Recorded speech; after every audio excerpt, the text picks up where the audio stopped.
Mes parents ont gaspillé mon héritage pour le tour du monde d'influenceuse de ma sœur, puis ils se sont présentés devant chez moi avec des camions de déménagement en disant qu'ils prenaient leur retraite avec moi. Lorsqu'ils ont découvert que j'avais déjà vendu la maison et déménagé des semaines plus tôt, leur choc valait presque autant que ce qu'ils m'avaient volé. Salut Reddit, attachez vos ceintures, car ce récit va être long. Je garde cette histoire pour moi depuis environ 3 mois, et je sens enfin que je peux la partager sans que ma tension artérielle n'atteigne des sommets. Cela concerne mes parents, ma sœur, enfant doré, un héritage destiné à mon avenir, et le moment où j'ai regardé tout leur plan de retraite s'effondrer dans mon ancienne allée de garage. Avertissement, cette histoire implique une trahison familiale sérieuse, une manipulation financière et le moment le plus satisfaisant de mes 32 ans sur cette planète. Si vous êtes ici pour le drame, vous êtes au bon endroit. Laissez-moi vous donner un peu de contexte.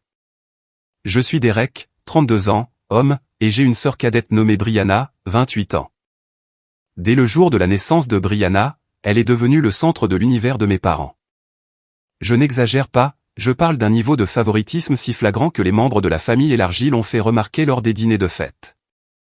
Une fois, à Thanksgiving, alors que j'avais 16 ans, ma tante m'a pris à part et m'a dit « Chérie, je ne sais pas pourquoi tes parents te traitent comme un domestique, mais sache que nous le voyons tous. » Cela devrait vous donner une idée de l'évidence de la situation. En grandissant, les différences étaient constantes et accablantes. Brianna avait la plus grande chambre, même si j'étais l'aîné.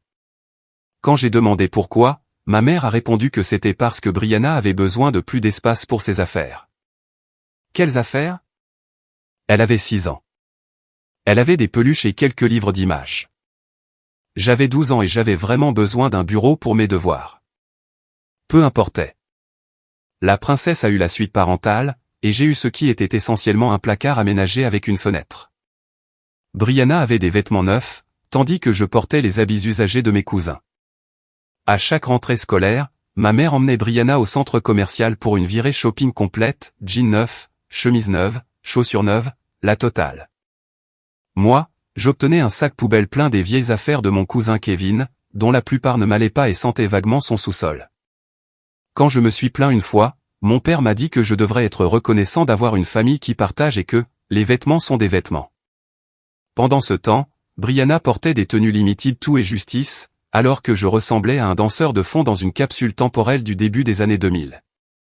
La disparité des anniversaires était légendaire dans notre foyer. Les anniversaires de Brianna étaient des événements, fêtes à thème avec traiteur, décoration professionnelle, château gonflable, toute la production. Son 16e anniversaire avait un DJ. Un DJ pour une fête à la maison. Mes anniversaires se résumaient à un dîner en famille à la maison avec un gâteau de supermarché. Une année, ils ont complètement oublié jusqu'à ce que j'en parle au petit déjeuner. La réponse de ma mère, « Oh chérie, nous avons été tellement occupés avec les préparatifs du spectacle de danse de Brianna. » Brianna a reçu une voiture pour ses 16 ans, une Honda Civic flambant neuve avec un nœud rouge dessus, la totale. Moi, j'ai eu droit à un sermon sur le fait que les voitures coûtent cher et que je devrais être reconnaissant pour la carte de bus qu'il m'avait fournie.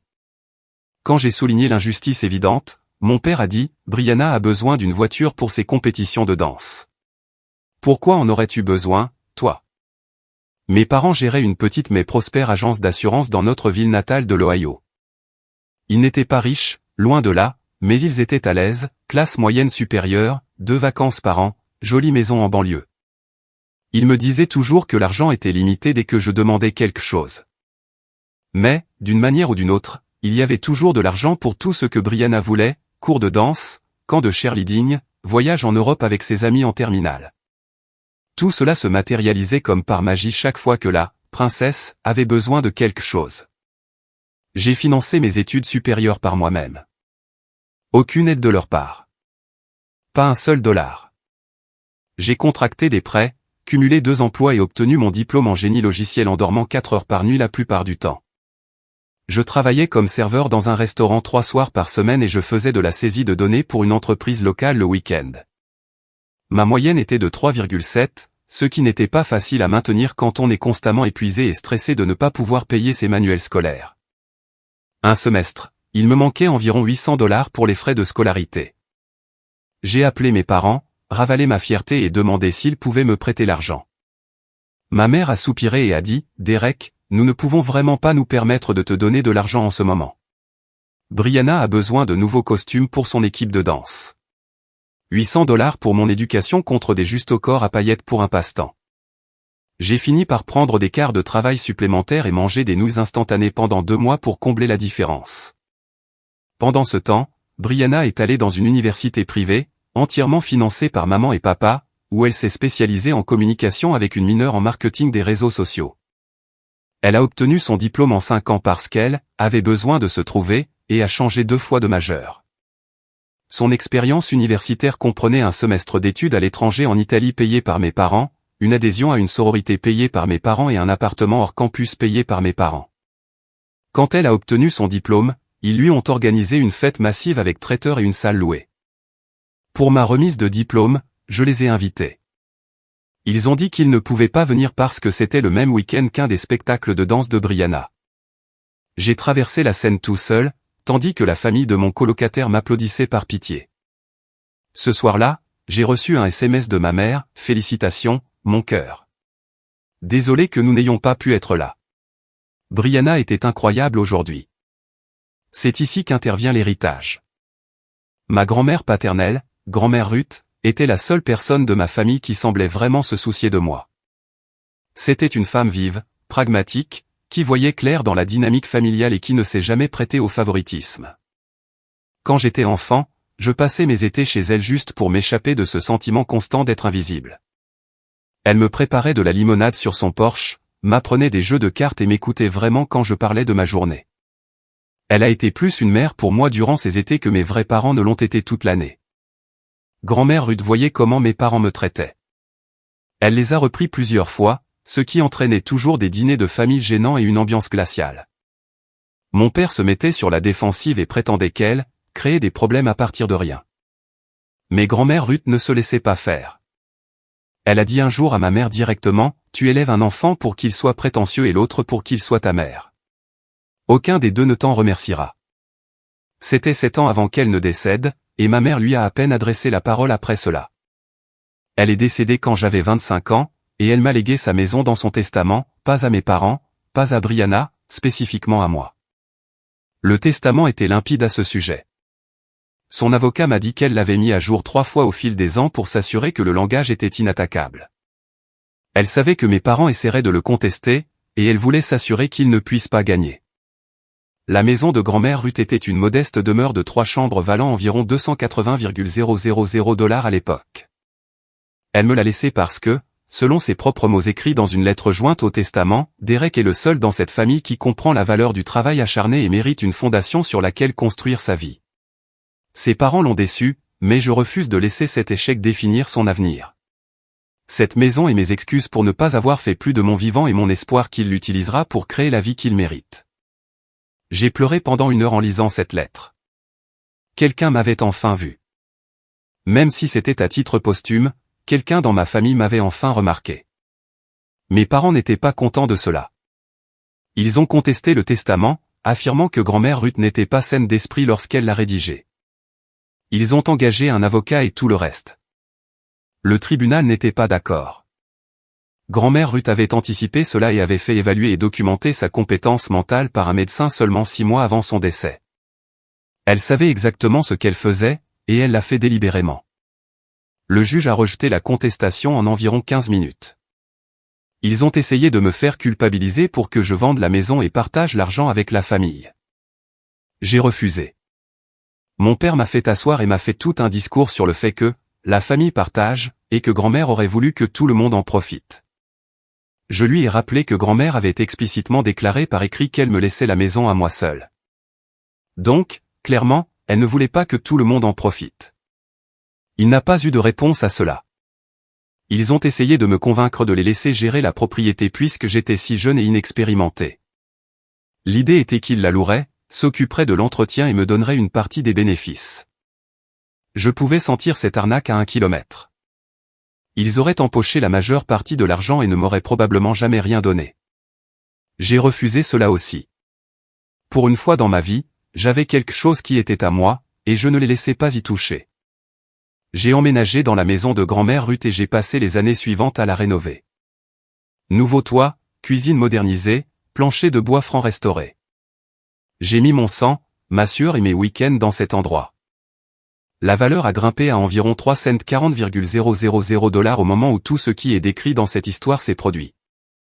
J'ai aussi construit ma carrière, atteignant un poste de développeur senior dans une entreprise technologique. Je réussissais bien, vraiment bien. Et j'ai fait tout cela sans un seul centime d'aide de mes parents. Pendant ce temps, Brianna a découvert Instagram, puis TikTok, puis YouTube. Elle a décidé qu'elle serait une influenceuse, une créatrice de contenu, une entrepreneuse numérique, peu importe le mot à la mode qui donnait l'impression que c'était plus que publier des selfies et des vidéos de déballage de colis. Elle avait environ 1,000 abonnés quand tout cela a commencé, ce qui, dans le monde des influenceurs, ne représente rien. Mais aux yeux de mes parents, elle était la prochaine grande star, une célébrité en attente d'être découverte. Pendant 3 ans, j'ai regardé mes parents déverser de l'argent dans la carrière de Brianna. Ils lui ont acheté du matériel photo d'une valeur de milliers de dollars. Ils ont financé des séances photo professionnelles. Ils ont payé des abonnements à des logiciels de montage, des anneaux lumineux, des décors et plus de vêtements que n'importe quel être humain ne pourrait jamais porter. Ils ont même payé son appartement dans un quartier branché de Columbus pour qu'elle puisse être plus proche de la communauté de création de contenu. Aucun de cet argent n'était le leur pour le dépenser librement. Ils puisaient dans leurs économies de retraite, mais ils étaient convaincus que c'était un investissement qui allait payer. Spoiler alerte, cela n'a pas payé. Le nombre d'abonnés de Brianna oscillait entre 15,000 et 20,000 pendant 3 ans. Elle ne devenait pas virale.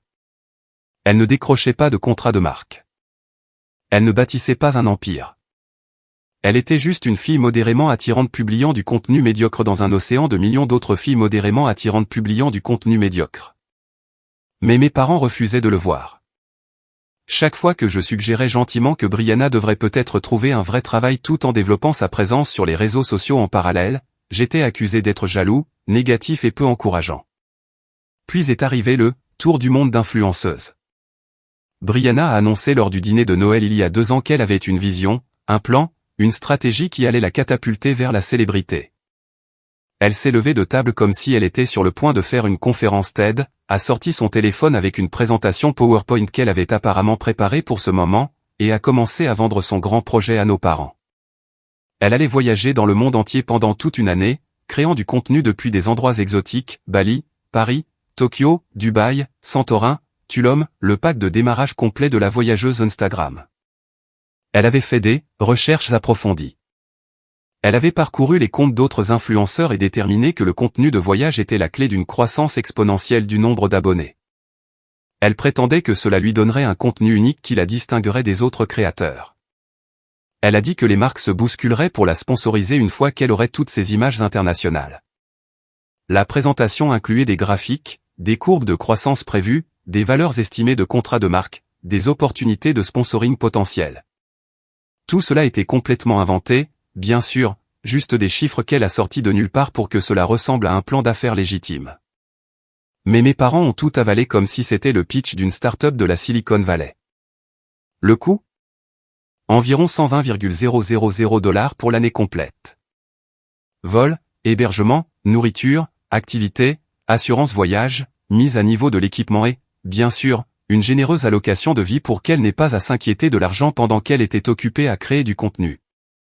La répartition incluait 40,000 $ pour les vols et le transport, 35,000 $ pour les hébergements, elle refusait de séjourner ailleurs que dans des endroits esthétiques, 20,000 $ pour la nourriture et les expériences, 15,000 $ pour les fonds d'urgence et l'assurance, et 10,000 $ pour le nouvel équipement, incluant un drone, un stabilisateur et un boîtier d'appareil photo hybride.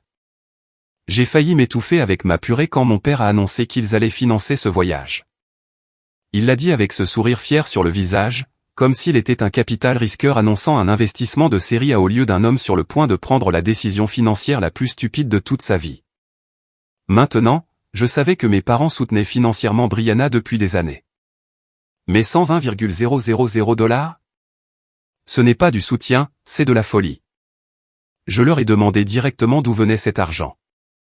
Ma mère a eu un regard étrange sur le visage, et mon père s'est raclé la gorge et a dit qu'ils économisaient depuis un moment et voulaient investir dans l'avenir de Brianna. Je savais que quelque chose ne tournait pas rond. Mes parents n'étaient pas pauvres, mais ils n'avaient pas non plus 120,000 $ de liquidité sous la main. Pas après des années à financer les rêves d'influenceuse de Brianna. Mais ils ont refusé d'en discuter davantage. Et Brianna continuait juste à dire à quel point cela allait tout changer pour elle et à quel point elle était reconnaissante d'avoir des parents qui croyaient en elle. Pendant ce temps, j'étais assis là en pensant à la carte de bus que j'avais reçue pour mon 16e anniversaire. Brianna est partie pour son tour du monde en mars de cette année-là. Les posts Instagram ont commencé immédiatement, elle se prélassant au bord de piscine à débordement, mangeant des brunchs hors de prix dans des cafés branchés, faisant des pauses de yoga sur des plages au coucher du soleil. Le contenu était correct, générique, la même chose que tous les autres influenceurs voyage publient. Son nombre d'abonnés est passé de 18,000 à environ 23,000 au cours de l'année. Pas exactement la croissance explosive qui était censée justifier un investissement à 6 chiffres. J'ai essayé de rester en dehors de tout cela. J'avais ma propre vie dont je devais me soucier. Mais quelque chose me tracassait à propos de la provenance de cet argent. Alors, j'ai creusé un peu. J'ai un cousin nommé Patrick qui travaille à la banque où mes parents ont leur compte. Nous avons toujours été proches, il était l'un des rares membres de la famille qui me traitait vraiment comme un être humain en grandissant. Avant que vous ne vous insurgiez contre les violations de la vie privée, je ne lui ai pas demandé d'accéder à leur compte. Ce serait illégal, et Patrick prend son travail au sérieux. Je lui ai juste posé une question hypothétique sur la façon dont quelqu'un pourrait liquider rapidement une grosse somme d'argent. Il a mentionné qu'il avait vu des gens contracter des prêts sur la valeur nette de leur maison, retirer des comptes de retraite par anticipation, vendre des actifs ou contracter des prêts personnels. Puis il m'a regardé et a dit, « Pourquoi quelqu'un dans ta famille fait-il quelque chose de stupide ?» Je n'ai pas répondu directement, mais mon visage devait tout dire. C'est là que j'ai compris, prêt sur valeur nette immobilière. Mes parents avaient remboursé leur maison il y a des années. Ils se vantaient toujours de cela lors des réunions de famille, comment ils étaient sans dette et financièrement responsables, et blablabla. Mais une maison payée est aussi un tas géant de valeur nette inexploitée qui ne demande qu'à être utilisée. Ils auraient pu emprunter contre elle. J'ai fait quelques recherches dans les archives publiques, et oui, ces informations sont accessibles au public si vous savez où regarder. Les dossiers de propriété, les privilèges et les hypothèques font tous partie du domaine public dans la plupart des États. Bien sûr, mes parents avaient contracté un prêt sur valeur nette immobilière de 150,000 $ environ 6 mois avant le voyage de Brianna. Le dépôt était là, dans la base de données du bureau d'enregistrement du comté, avec le nom du prêteur et le montant. Ils avaient littéralement hypothéqué leur maison entièrement payée pour financer les vacances Instagram de ma sœur. C'étaient des gens au début de la soixantaine, proches de la retraite, et ils venaient juste de contracter 150,000 $ de dette pour que leur fille de 26 ans puisse se prendre en photo devant des monuments. Les paiements mensuels de ce prêt devaient être d'environ 9 cents à 1,000 $, selon le taux d'intérêt, pendant 15 ans. J'ai fait le calcul de manière obsessionnelle cette nuit-là. Ils feraient des paiements sur ce prêt jusqu'à ce qu'ils aient la fin de la soixantaine. S'ils prenaient leur retraite à 65 ans comme prévu, ils paieraient près d'1 millier par mois sur leur revenu de retraite fixe. Et pourquoi? Pour que Brianna obtienne un peu plus d'abonnés sur Instagram. Pour qu'elle prétende être une influenceuse voyage pendant 1 an. Pendant ce temps, les 800 $ qu'ils ne pouvaient pas épargner pour mes frais de scolarité restaient dans ma mémoire comme une écharpe qui ne ressortait jamais. J'étais furieux. Non pas parce qu'ils dépensaient leur propre argent, ils sont adultes, ils peuvent faire ce qu'ils veulent, mais parce que toute ma vie, on m'avait dit qu'il n'y en avait pas assez. Il n'y en avait pas assez pour mon université. Il n'y en avait pas assez pour une voiture. Il n'y en avait pas assez pour les fournitures scolaires ou l'équipement de sport ou tout ce que j'ai jamais demandé. Mais il y avait apparemment 150,000 $ disponibles pour que Brianna prétende être célèbre sur Internet. J'ai décidé à ce moment précis que j'en avais fini. Fini d'essayer d'avoir une relation avec des gens qui me considéraient clairement comme une pensée après coup. Fini d'espérer qu'ils me traiteraient un jour équitablement. Fini d'être l'enfant responsable qui n'a rien obtenu alors que l'irresponsable a tout eu. J'ai commencé à planifier discrètement mon départ. Voyez-vous, je regardais nonchalamment des opportunités d'emploi dans d'autres États depuis un moment. Rien de sérieux, juste garder mes options ouvertes. Mais maintenant, j'ai commencé à postuler avec intention. En 2 mois, J'ai eu une offre d'une entreprise technologique à Austin, au Texas. Bon salaire, bons avantages, bon climat, et surtout, à 1,900 km de mes parents. J'ai accepté le travail. Puis j'ai appelé un agent immobilier. Vendre la maison de grand-mère eût été plus difficile émotionnellement que je ne l'aurais cru. Cette maison représentait le seul membre de la famille qui m'avait vraiment vu et valorisé. J'avais passé des années à me l'approprier, peindre les murs de couleurs que j'aimais, planter un jardin dans l'arrière-cour, construire un bureau à domicile dans la chambre d'amis. Il y avait encore quelques affaires de grand-mère Ruth, aussi, son rocking chair dans le coin du salon, la vitrine de porcelaine qu'elle avait héritée de sa mère, la courte pointe qu'elle avait faite à la main que je gardais sur mon lit. J'ai passé un week-end à tout trier, décidant quoi garder et quoi laisser aller. J'ai expédié les affaires importantes à Austin, la courte pointe, des albums photos, sa boîte à recettes pleine de fiches manuscrites, quelques bijoux qu'elle m'avait laissés séparément de la maison. Le reste, je l'ai donné ou vendu. C'était comme lui dire au revoir une fois de plus. Mais je savais aussi que garder la maison me garderait attaché à l'Ohio, à mes parents, au rappel constant que je serais toujours à la deuxième place dans ma propre famille. Grand-mère Ruth m'a laissé cette maison pour me donner une fondation. Elle comprendrait que j'utilisais cette fondation pour construire une vie meilleure ailleurs. La maison elle-même n'était pas le cadeau, la liberté qu'elle représentait l'était. L'agent immobilier que j'ai engagé était un gars nommé Dave, recommandé par un collègue. Il était efficace, direct et, surtout, discret. J'ai expliqué que je voulais que cette vente soit calme, pas de panneaux dans la cour, pas de visites libres, juste des visites directes pour des acheteurs qualifiés. Il n'a pas demandé pourquoi, il a juste hoché la tête et dit qu'il pouvait faire en sorte que cela arrive. La maison s'est vendue en 3 semaines. Situation d'enchère. En fait, 3 familles différentes la voulaient et continuaient d'essayer de surenchérir les unes sur les autres. J'ai fini par obtenir 365,000 $, soit 25,000 $ au-dessus du prix demandé.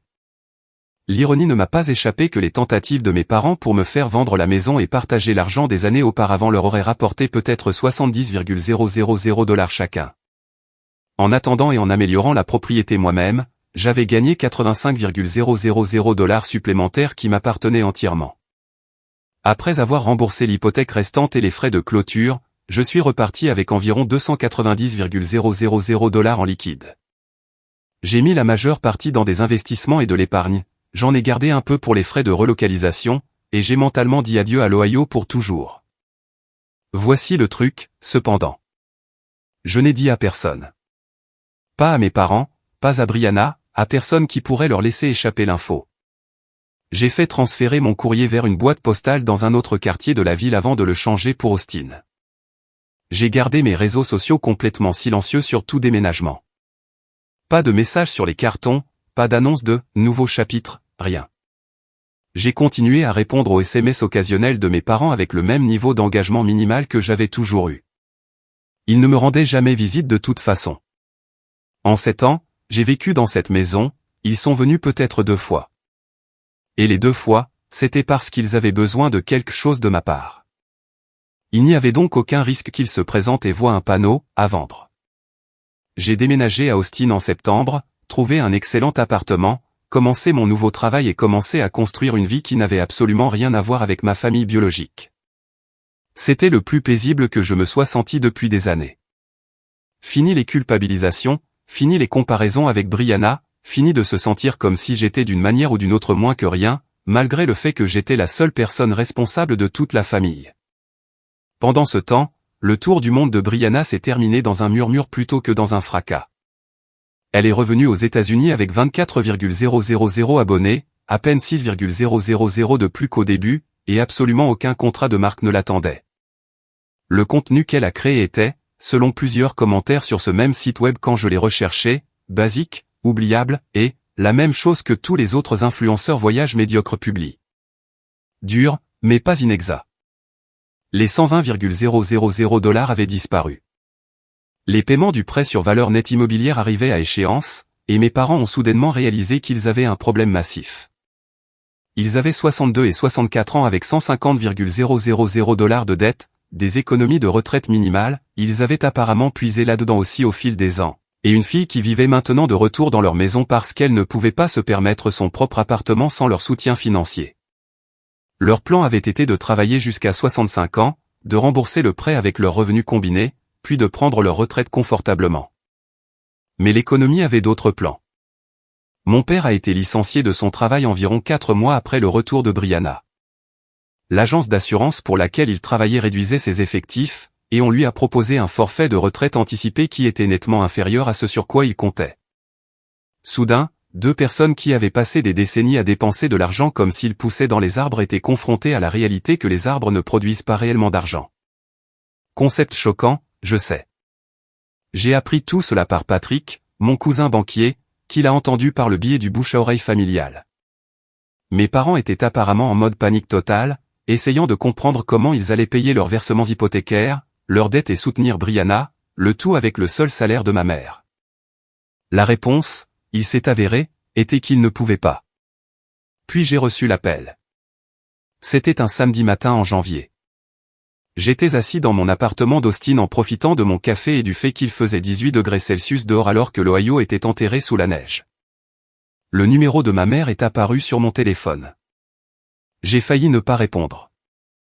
Nos conversations avaient été réduites à peut-être un appel tous les 2 mois, et elles étaient toujours brèves et superficielles.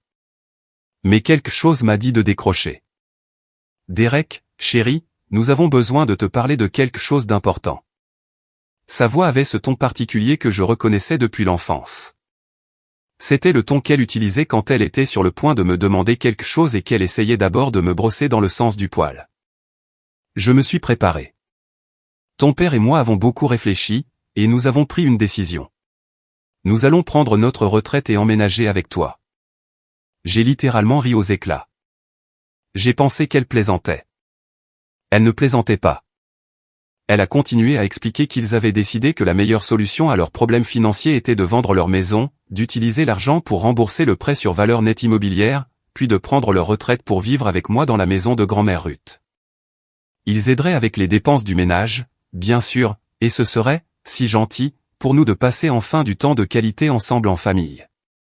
Brianna viendrait aussi, au moins temporairement, jusqu'à ce qu'elle puisse se remettre sur pied et trouver son propre logement. Laissez-moi m'assurer que vous comprenez bien cela. Mes parents, qui avaient passé toute ma vie à me traiter comme une pensée après coup, qui avaient financé tous les caprices de ma sœur tout en me disant qu'ils ne pouvaient pas se permettre de m'aider, qui avaient contracté 150,000 $ de dette pour envoyer Brianna en vacances glorifiées, s'attendaient maintenant à ce que j'héberge les 3 indéfiniment pendant qu'ils prenaient leur retraite avec le peu de sous qu'il leur restait. Et ils ont juste supposé que je dirais oui. Ils n'ont pas demandé, ils ont informé. Je suis resté silencieux si longtemps que ma mère a demandé si j'étais toujours là. Ouais, ai-je dit. Je suis là. Quand prévoyez-vous exactement de faire ce déménagement? Elle m'a informé joyeusement qu'ils avaient déjà commencé à faire leur carton, qu'ils avaient mis leur maison en vente la semaine dernière et avaient déjà reçu une offre, et qu'ils s'attendaient à conclure dans environ 60 jours. Ils prévoyaient d'arriver chez moi à la mi-mars avec un camion de déménagement plein de leurs affaires. Ils avaient déjà commencé à faire leur carton. Ils avaient déjà mis leur maison en vente. Ils avaient déjà accepté une offre. Ils ont fait tout cela avant même de me consulter pour savoir si je voulais 3 personnes supplémentaires vivant dans mon foyer. Nous avons pensé que tu serais ravi de nous avoir, a dit ma mère. Cette grande maison est bien trop spacieuse pour une seule personne de toute façon. Et pense à tout l'argent que tu économiseras sur l'épicerie quand nous cuisinerons tous ensemble. L'audace était presque impressionnante.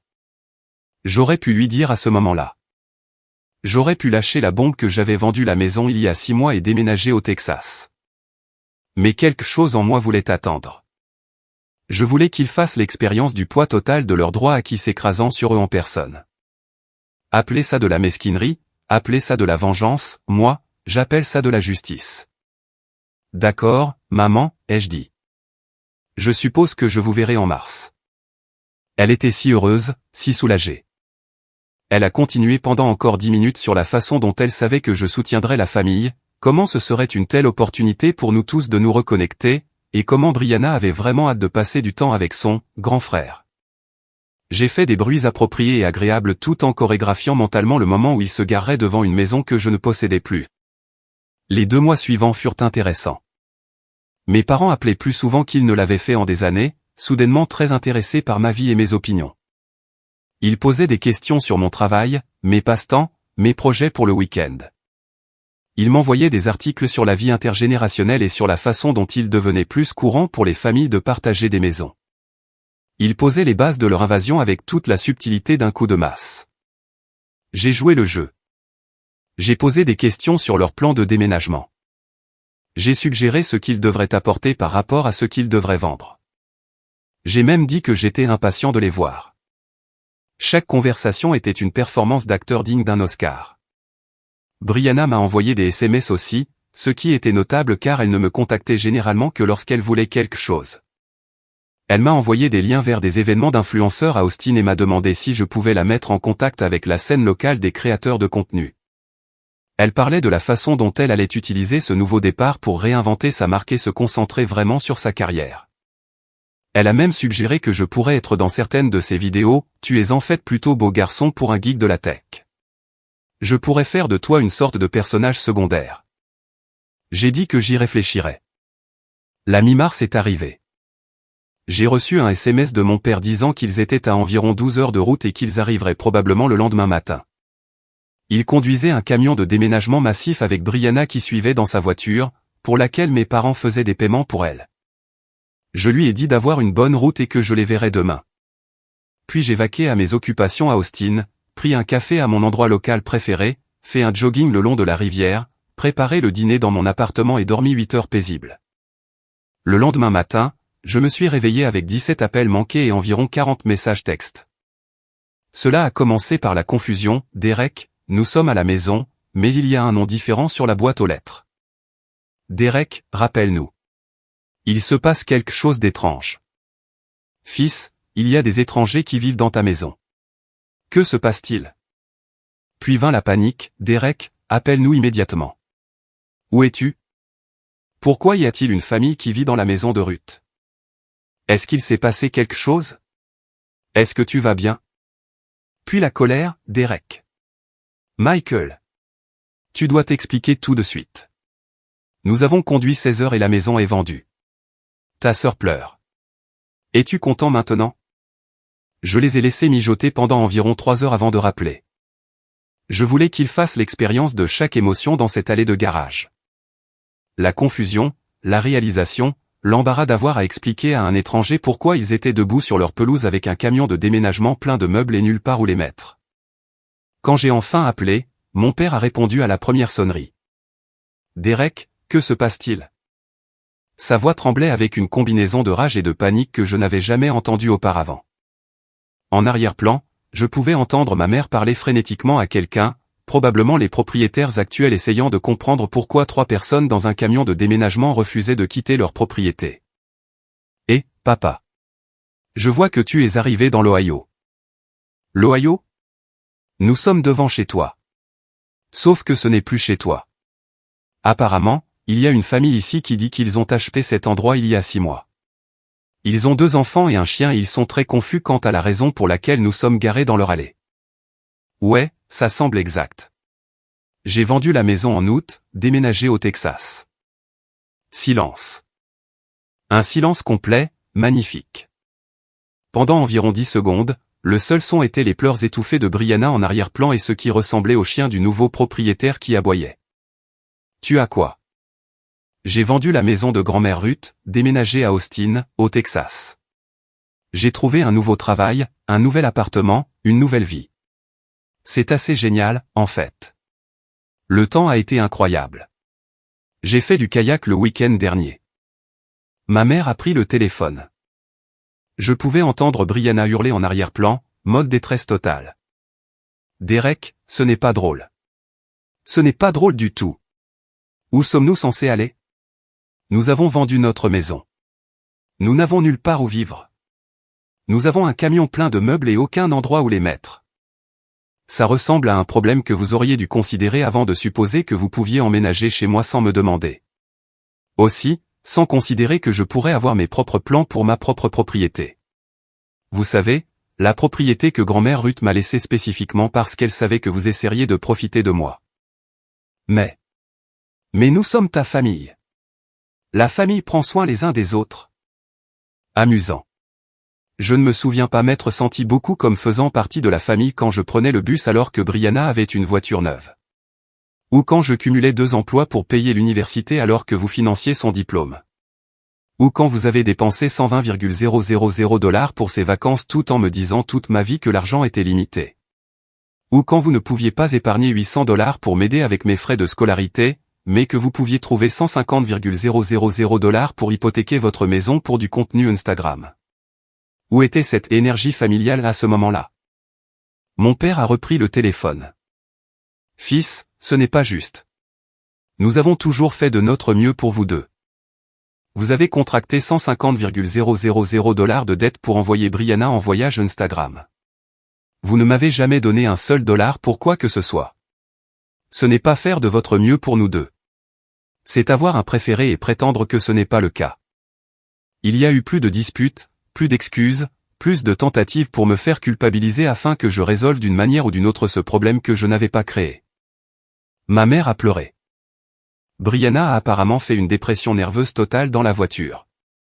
Mon père a essayé la voie du « persévère », qui a cessé de fonctionner sur moi il y a environ 15 ans.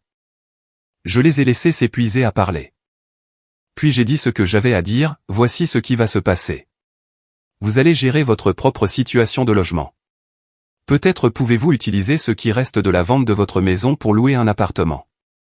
Peut-être que Brianna peut enfin trouver un vrai travail et contribuer pour une fois dans sa vie. Peut-être que vous pouvez tous enfin apprendre que les actions ont des conséquences et que vous ne pouvez pas simplement attendre des autres qu'ils nettoient vos dégâts. Mais rien de tout cela n'est mon problème maintenant. Derek, s'il te plaît. Nous sommes tes parents. Est-ce que ça ne signifie rien pour toi? Cela signifie que vous avez eu 32 ans pour me traiter comme votre fils au lieu de votre plan B.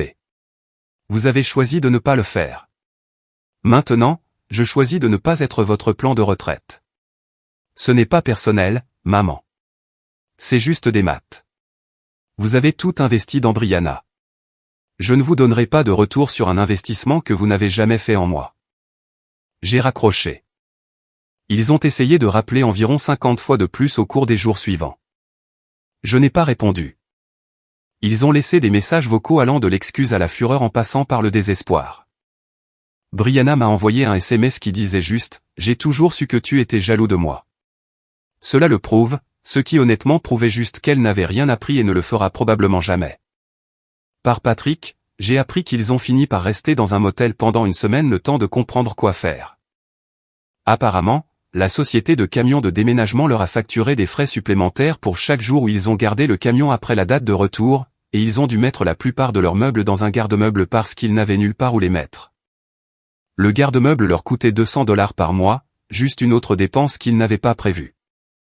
Ils ont finalement loué un petit appartement à environ 1 heure de leur ancienne maison. 2 chambres, une salle de bain dans un complexe qui semblait ne pas avoir été mis à jour depuis l'administration Reagan. Mon père a trouvé un travail à temps partiel dans un magasin de détail, travaillant le quart de soir pour mettre les rayons en rayon. Ma mère a gardé son travail, mais a dû prendre des heures supplémentaires.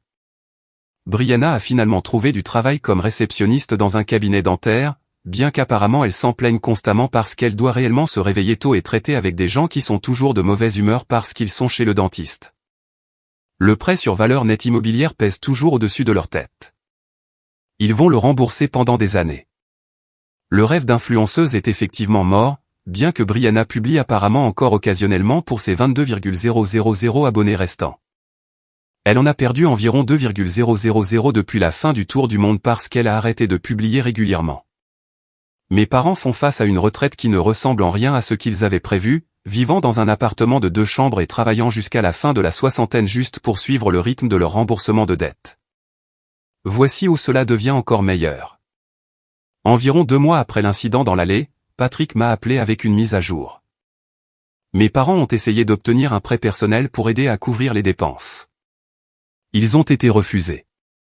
Leur code de crédit avait pris un coup à cause du prêt sur valeur nette immobilière et de l'utilisation maximale des cartes de crédit pendant le tour du monde de Brianna.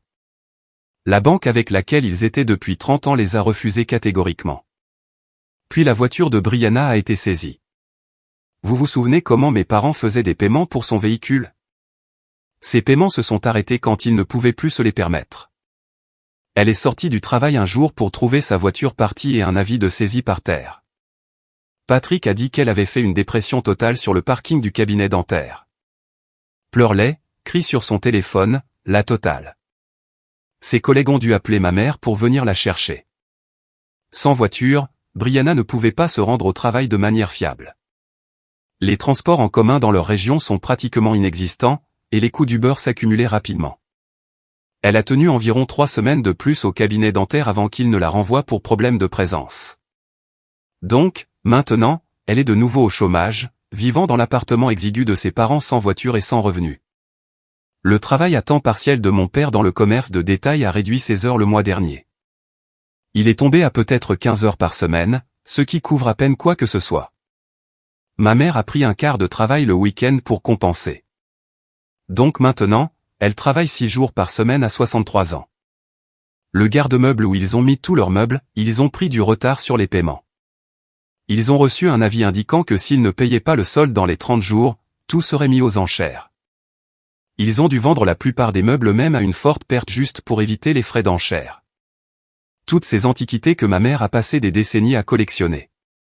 La salle à manger qui était dans la famille depuis des générations, partie, vendue à des étrangers pour une fraction de sa valeur. Patrick m'a dit que mon père a pleuré quand ils ont vendu l'ancienne vitrine de porcelaine de grand-mère Ruth, celle qui était dans la famille depuis 4 générations. L'ironie ne m'a pas échappé. Ils se sont battus pour m'empêcher d'hériter de la maison de grand-mère, mais ils n'ont même pas pu garder sa vitrine. Pendant ce temps, j'ai obtenu une promotion au travail, développeur senior à développeur principal, avec une équipe de 6 personnes sous mes ordres. 20% d'augmentation. J'ai utilisé une partie de ma prime pour faire un apport sur un condo dans un super quartier, 2 chambres, cuisine modernisée, un balcon avec vue sur la ligne d'horizon de la ville. J'ai aussi commencé à sortir avec une femme nommée Sarah qui travaille dans le marketing dans une entreprise technologique au centre-ville.